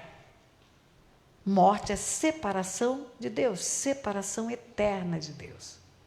O homem morreu, perdeu a glória de Deus, foi destituído da glória de Deus, perdeu o papel de filho. O homem formado no Éden, a imagem e semelhança de Deus, era filho de Deus. Deus tinha um unigênito no céu e criou um mundo natural para ter filhos na terra. Existem textos bíblicos que são enjoados de ler, mas toda a Bíblia é revelação. Cada vírgula, cada tio na Bíblia é revelação. Na genealogia de Jesus, aquele texto que ninguém gosta de ler, fulano, filho de fulano, filho de fulano, filho de fulano. Evangelho de Lucas, capítulo 3, a partir do versículo 23. Jesus, filho de José, José, filho de Eli, Eli, filho de Levi, Levi, filho de Matate. Quando chega em Adão, no versículo 38, está escrito: Adão, filho de Deus. Deus formou um filho na terra. O homem tinha o DNA de Deus. A glória de Deus que estava nele, que ele foi destituído, era o DNA de Deus. Ele era filho, perdeu, virou criatura, só criatura, não é mais filho. Perdeu a filiação, tornou-se criatura. Por isso que Jesus, depois que ressuscita dentre os mortos, ele diz para os seus discípulos: ide por todo mundo e pregar o evangelho a toda criatura. Criatura. Quem crê e for batizado será salvo. Quem não crê será condenado. Quem crê vai se tornar filho. Ele veio para os seus não receberam, tantos quantos o receberam, deu-lhes o poder de serem feitos filhos de Deus, a saber, os que creem no seu nome. Quem crê vai se tornar filho. Quem recebe o sacrifício da cruz vai se tornar filho. Quem recebe aquele sacrifício que risca a dívida do homem, que salva o homem das dívidas de pecado. O sacrifício da cruz faz com que as nossas dívidas sejam rasgadas. Como que é riscar o escrito da dívida? Imagine, você deve uma fortuna para um banco, não tem um tostão para pagar, e chega um benfeitor com um poupudo cheque e fala: eu vim pagar a dívida da Tânia. Está aqui, o cheque assinado. Mas o mundo espiritual é legal. É regido por leis. O contrato faz lei entre as partes. Credor e devedor só que podem mexer nessa dívida. Uma terceira pessoa não pode. O banco precisa me chamar. Tânia, apareceu um benfeitor com um poupudo cheque querendo pagar a tua conta. Você aceita isso? Em direito diz: eu preciso da tua anuência. Você concorda, você dá a sua anuência, que outro pague a sua conta, a sua dívida, para você não dever mais nada, para eu riscar o escrito da tua dívida. É isso que fazemos quando oferecemos Jesus para as pessoas. Você aceita que ele risque a sua dívida? Você aceita o sacrifício da cruz? Você aceita que o sangue dele pague a conta que tem o seu pecado? Você recebe ele como seu redentor? E as pessoas falam: eu vou pensar. Se fosse o gerente do banco falando: chegou um cheque de 10 milhões para pagar a sua conta, você aceita? Você diria: aceito. É melhor do que 10 milhões. É a definição da sua eternidade. Então, o homem escolhe quem que vai governar a vida dele. O mundo espiritual é legal, princípios legais. Deus não desistiu do homem porque o homem pecou, não desistiu de ter o homem como filho. O texto que o bispo Eli leu aqui está em Gálatas 4:4, eu gosto demais desse texto. Vindo à plenitude do tempo, Deus enviou o seu filho, nascido de mulher, nascido sob a lei, para resgatar os que estavam debaixo da lei, a fim de que recebêssemos a adoção de filhos. E porque vós sois filhos, Deus enviou ao vosso coração, ou ao nosso coração, o Espírito do seu Filho, que clama: Abba, Pai, Papai, Papai, Papai. De sorte que não sois mais servos, mas sois filhos. Quando Jesus começou a caminhada dele, ele chamava os homens de servos. Ensinou a lavar os pés, ensinou a servir. No meio do caminho, os discípulos são chamados de amigos. Não sois mais servos, mas sois amigos. Depois da ressurreição, quando Maria Madalena foi ao sepulcro e o viu ressuscitado, ele chamou de irmãos. Ele disse para ela: não me detenhas, eu ainda não subi para o meu pai, vosso pai, mas vai e conta para os meus irmãos, os nossos irmãos, que você me viu. Por que ele se tornou irmão? Porque naquela cruz o sangue dele me comprou e me fez filha de Deus outra vez. E me devolveu o status de filha de Deus. E me deu de novo a possibilidade de ter um link com o papai.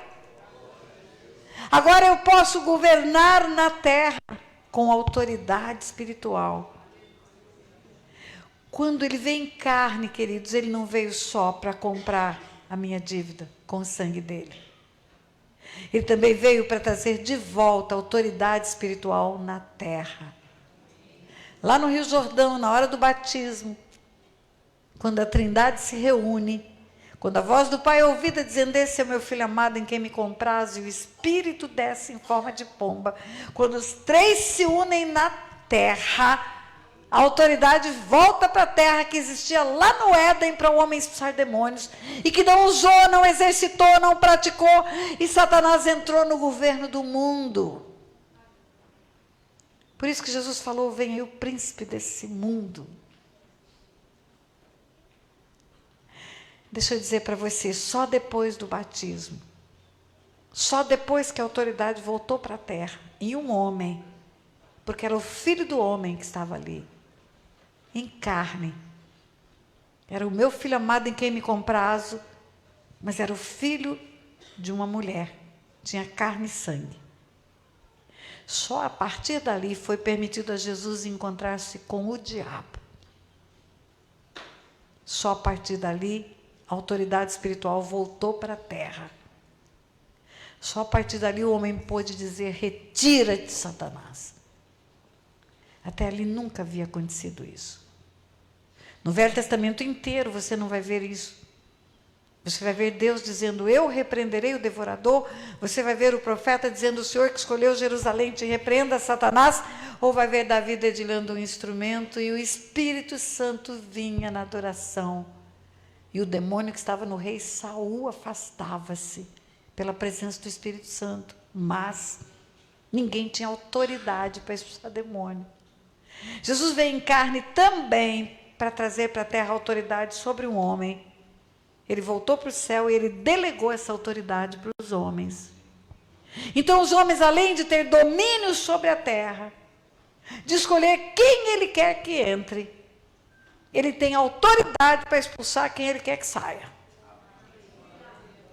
Ele tem autoridade para mandar sair aquele que não deveria ter entrado.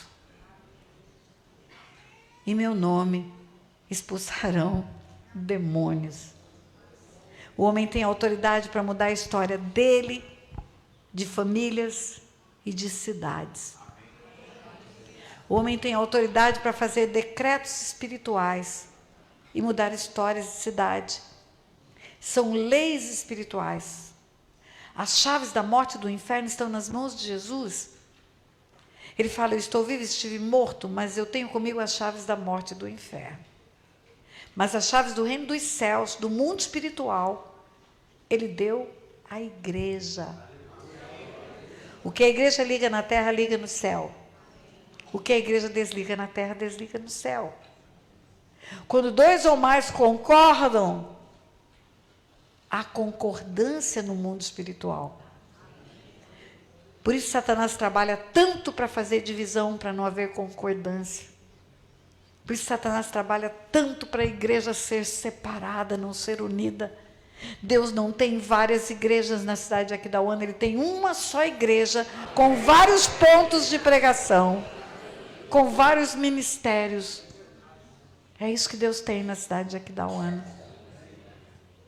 Quando nos reunimos hoje de manhã, no Centro de Legislação, que é a Câmara de Vereadores, e oramos ali em unidade, Meu Deus, vocês não sabem quantas cadeias foram quebradas no mundo espiritual. Quando caminhamos até aquela ponte, a ponte onde eu tentei me matar, onde várias pessoas se mataram. Quando nós oramos naquela ponte, que era a única entrada que tinha da cidade. Era a única. Era portal de entrada em Aquidauana. Não havia Anastácia em Aquidauana. Havia Aquidauana margem esquerda e margem direita. Quando nós oramos lá, quando nós temos a remissão daquela ponte, nós mudamos a história espiritual dessa cidade. Nós fizemos decretos de mudança. A nossa palavra em concordância tem a concordância do céu. Quando concordamos na terra, Deus diz sim, amém nas regiões celestiais.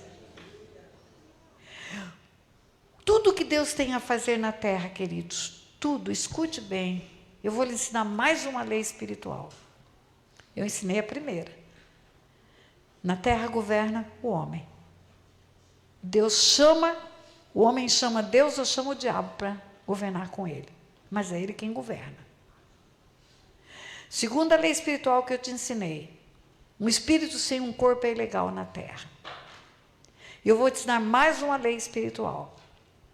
As coisas só vêm do céu para a terra, quando estão juntos o Pai, o Filho e o Espírito Santo. É um princípio de concordância espiritual. Eu acabei de falar que, havendo concordância na terra, há concordância no céu. Quando nós oramos juntos e concordamos e dizemos sim, amém, levamos até o céu a nossa oração. E aí temos autoridade para ligar e desligar. Existe um caminho inverso do céu para a terra. As bênçãos de Deus estão aprovisionadas no mundo espiritual. Aprovisionadas significa guardadas, prontas, preparadas. Desde antes da fundação do mundo. Está escrito isso na carta aos Efésios. Bendito nosso Deus e Pai, que antes da fundação do mundo nos abençoou com toda sorte de bênçãos espirituais nas regiões celestiais. E em Cristo Jesus nos predestinou para filhos. Fomos feitos filhos em Cristo Jesus, porque Ele sabia do pecado, Ele proveu o Cordeiro de Deus, que tira o pecado do mundo. Antes de fazer o mundo, antes dele dizer haja luz, Ele disse haja cruz. Jesus foi preparado antes do mundo ser feito, para Ele vir salvar o homem. Porque na onisciência de Deus tem a presciência. Ele sabia do pecado do homem antes de fazer o homem. E mesmo assim Ele fez o homem e amou o homem e proveu a salvação do homem com a vinda do unigênito que havia no céu. Agora, para as coisas virem do céu para a terra, é preciso estar junto o Pai, o Filho e o Espírito.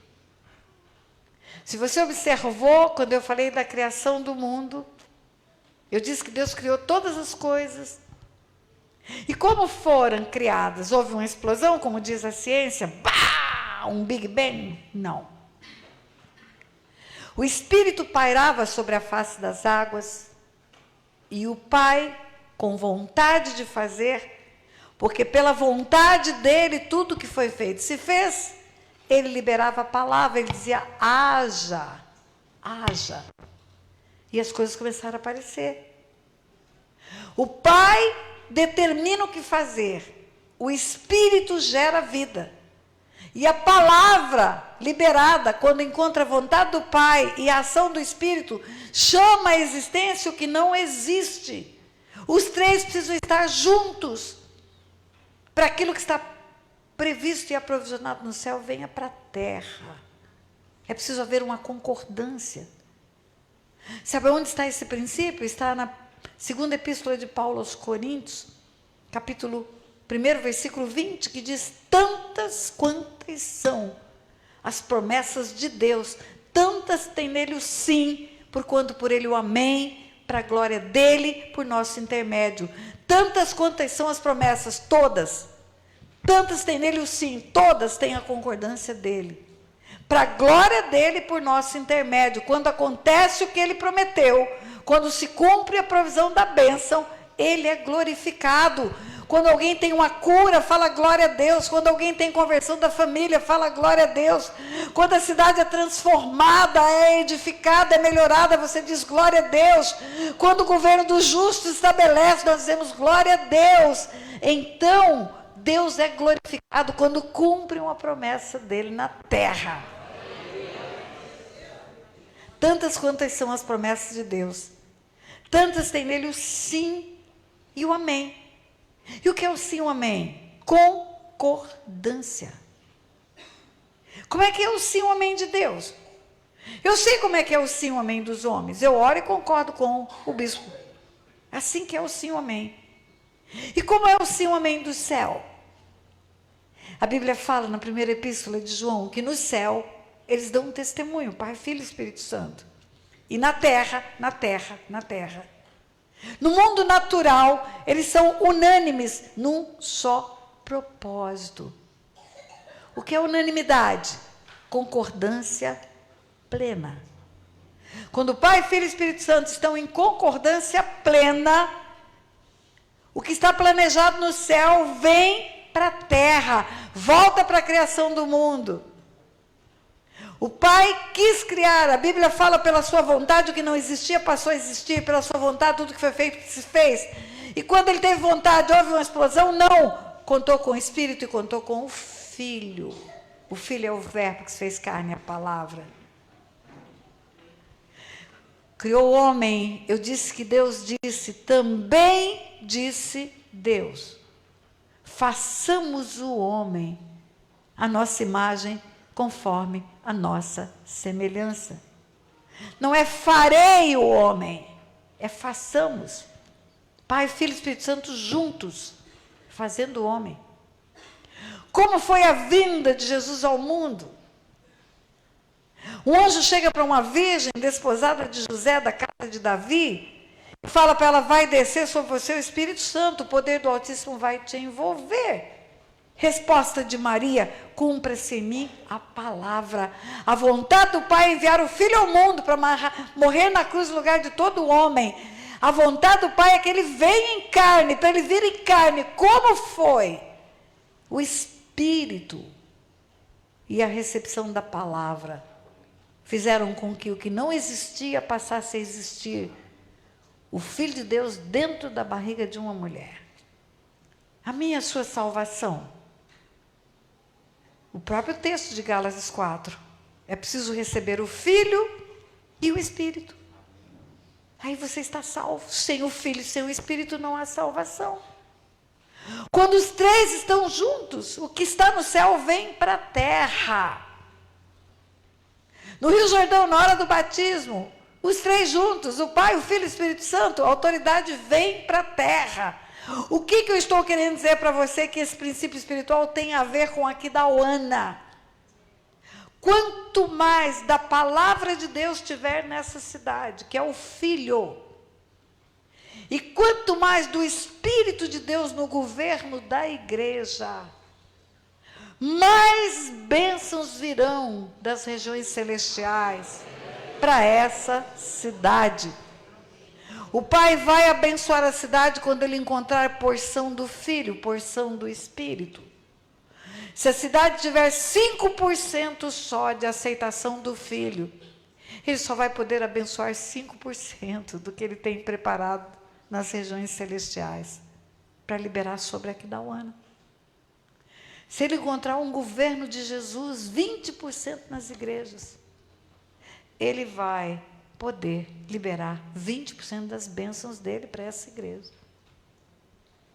Se essa cidade se render aos pés de Jesus e der ao Espírito Santo liberdade para agir, as bênçãos serão tão grandes, tão grandes, tão grandes, que essa cidade vai ser conhecida como referência, não só no estado, mas na nação brasileira. O que é que aconteceu com aquela cidade? Portal do Pantanal, o que que houve naquela cidade? É o governo de Deus chegando. É o governo do Senhor chegando. Eu vou terminar, eu sei que eu estou avançando na hora, eu preciso dizer só mais uma coisa para você. Um anjo chegou para uma virgem desposada de José, da casa de Davi, chamada Maria. Maria é importantíssima.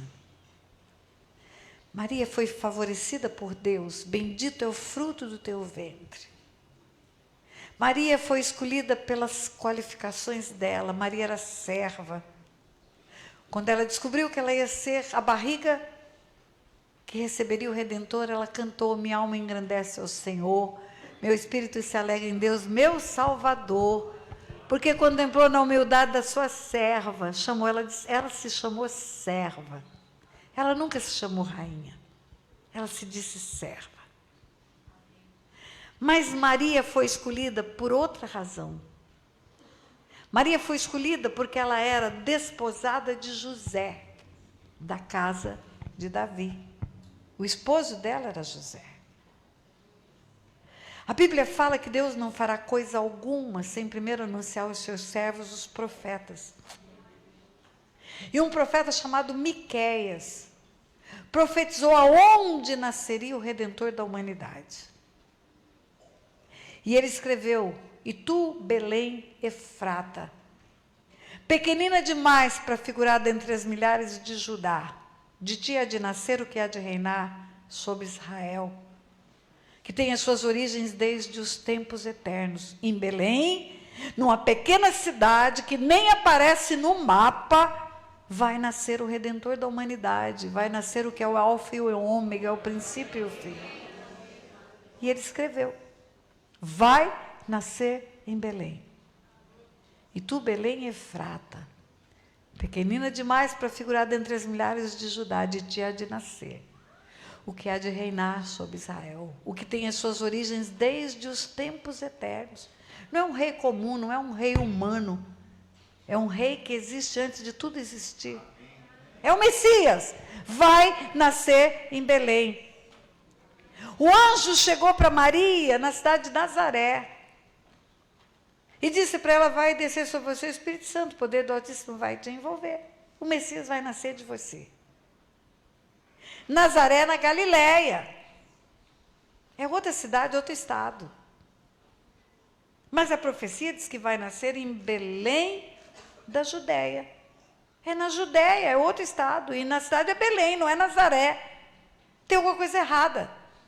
Se Deus falou que o Redentor da humanidade vai nascer em Belém, como é que o anjo dá a notícia em Nazaré?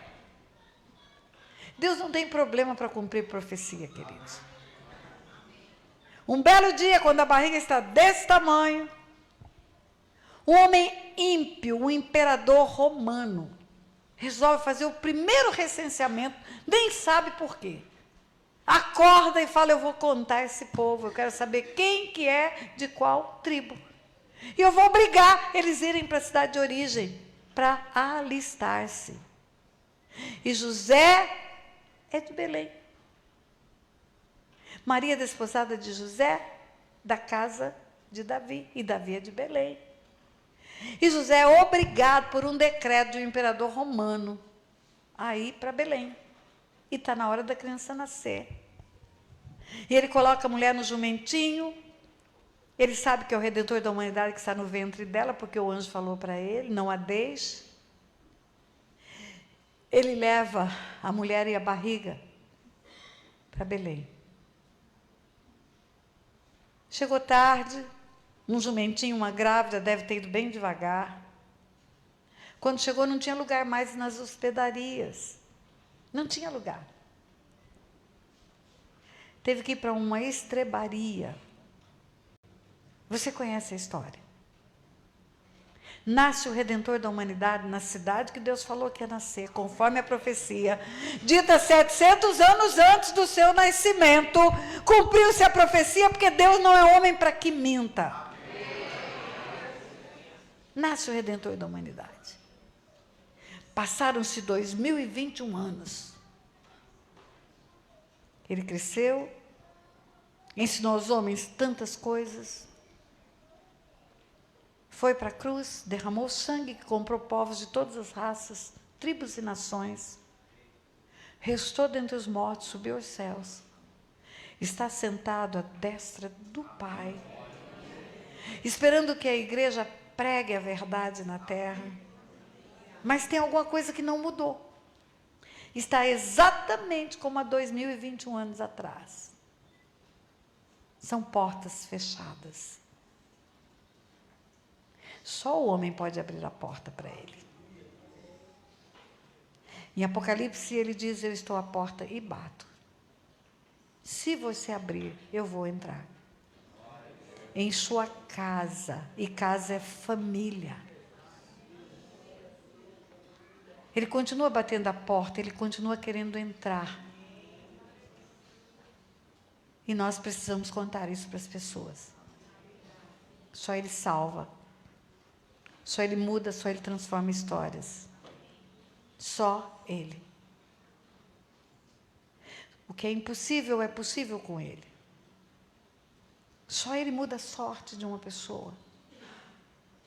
Aquilo que parecia impossível, aquilo que parecia não ter saída, aquilo que parecia ser minha morte, mas Jesus mudou minha sorte.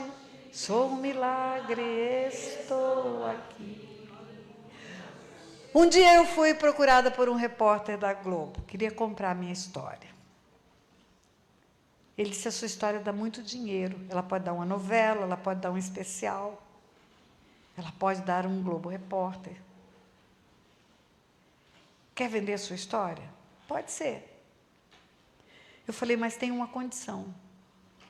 Deus não pode sair da história. Porque a minha história não é uma história de superação.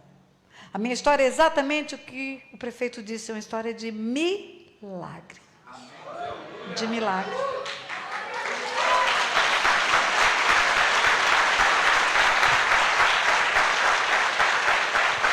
Eu quero que você projete aqui, para que eu mostre, antes de encerrar, que eu vou encerrar com oração,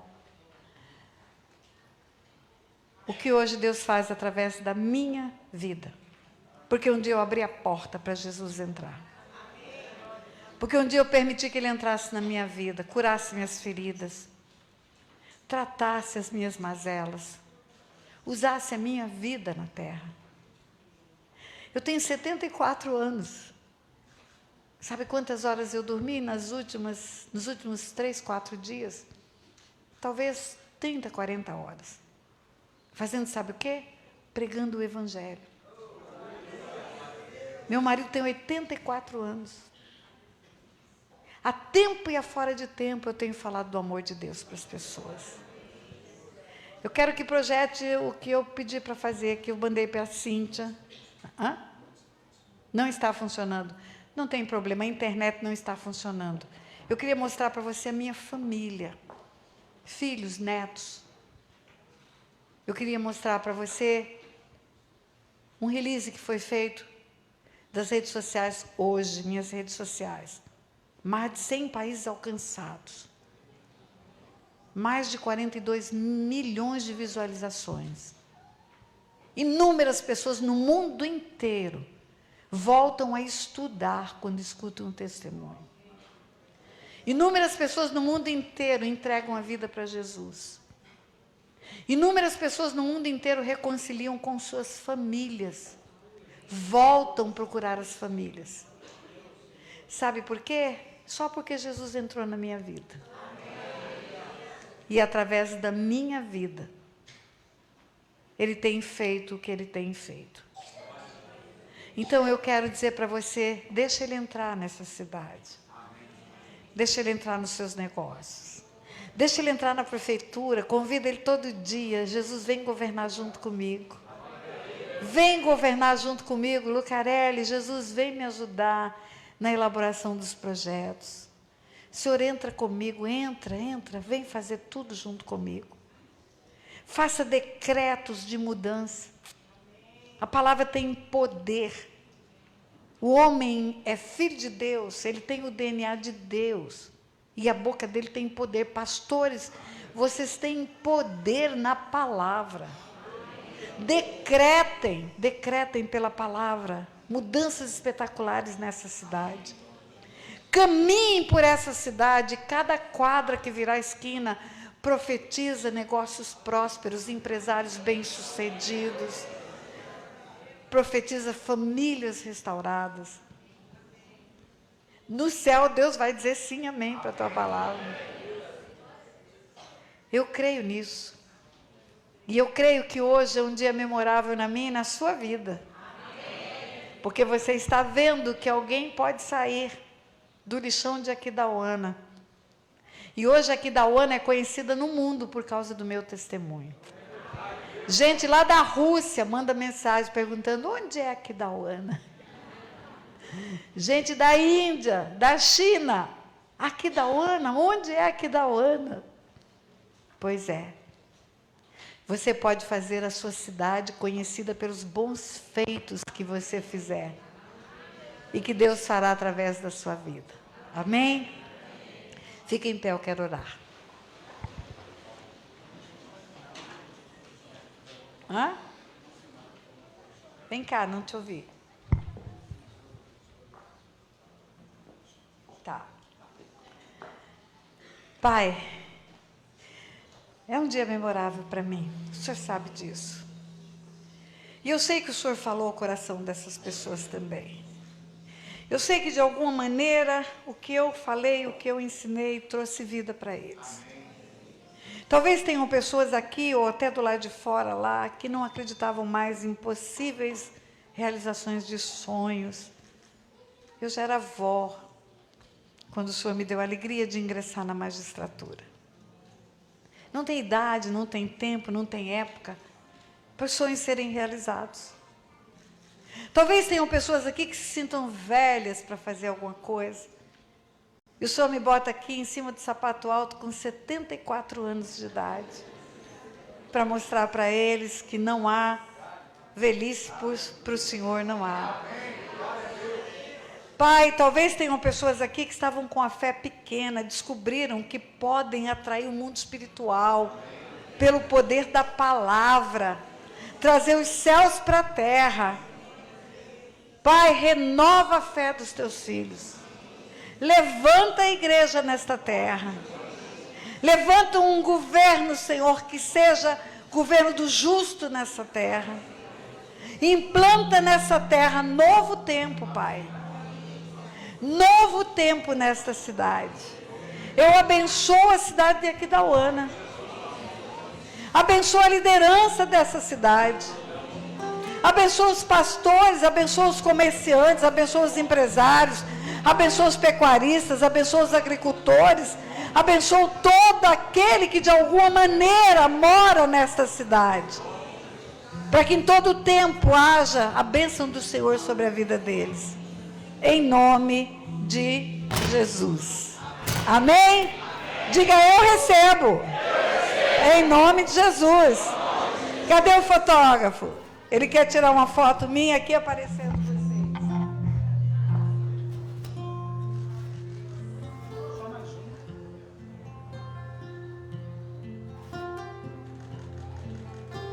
Tira uma foto minha aqui.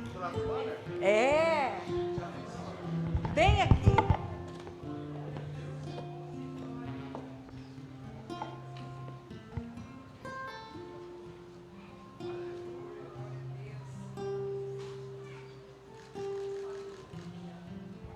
Um beijo no coração.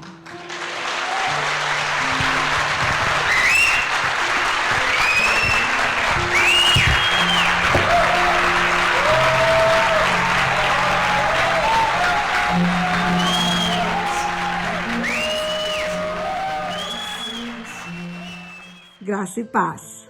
Inscreva-se nesse canal para o YouTube enviar para outras pessoas o vídeo que você acaba de ver e que edifica a sua vida e vai edificar a vida de outras pessoas também. Faça a divulgação desse vídeo nos seus grupos, para os seus amigos. Você vai estar me ajudando a impulsionar essas verdades que Deus tem me instruído para compartilhar com você. E eu vou ficar muito agradecida.